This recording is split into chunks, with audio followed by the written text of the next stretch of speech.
Hey folks, this is Annette with another edition of Chronic Wellness.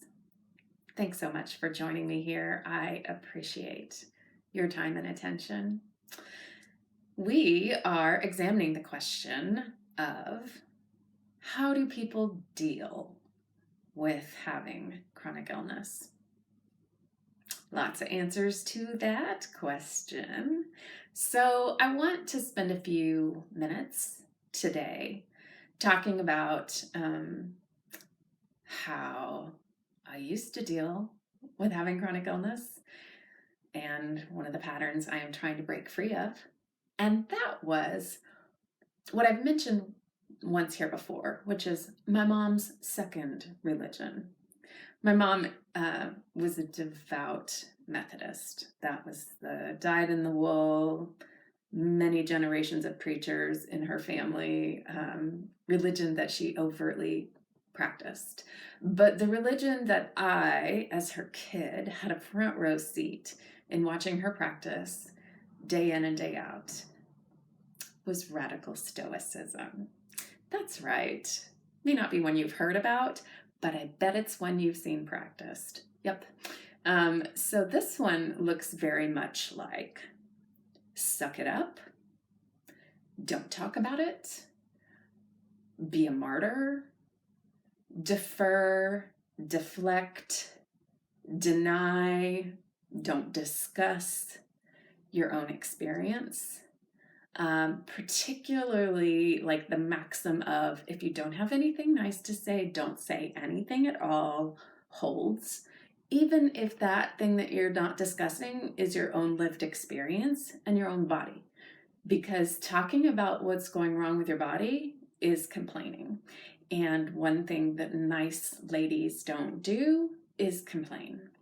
And so even having a vocabulary to discuss with my doctors what was going wrong with my body was something that I had to learn how to do. And first I had to unlearn how to not do it.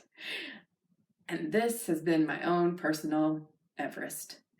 And I don't say that lightly. I mean, even when asked a direct question about my lived experience, I would deny or deflect. How are you today, Annette? And if I was feeling like hell, I would say, oh, I'm so glad to see you. Instead of answering the question, like, I'm hurting. I mean, it doesn't mean that I have to give a soliloquy. It doesn't mean that I have to tell everyone down to the nail beds how I'm doing.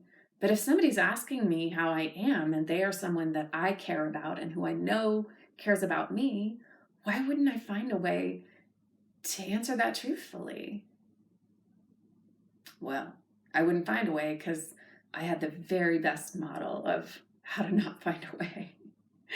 And so learning how to do this differently has helped me learn how to integrate my own experience differently. And as I've talked about, doing body scans has been a very important part of that because I've learned how to short circuit paying attention to my own lived experience. And so step number 1, figure out that I was doing that. Step number 2, figure out what I am experiencing. Step number 3, identify what I'm experiencing and be able to express that to others. Most importantly, my doctor. And then second most importantly, people who love and care about me. So even just at the end of the night, telling my wife what degree my pain is. I don't have to bellyache about it, although some days I can. That's an option, but naming it is even just a step in the right direction. So that's my topic for today, combating the habit of stoicism as it comes to being a person with chronic illness. And as with many things, sometimes when one has been at one end of the spectrum, you got to overshoot and swing far to the other side in order to figure out how to right size a new way of being.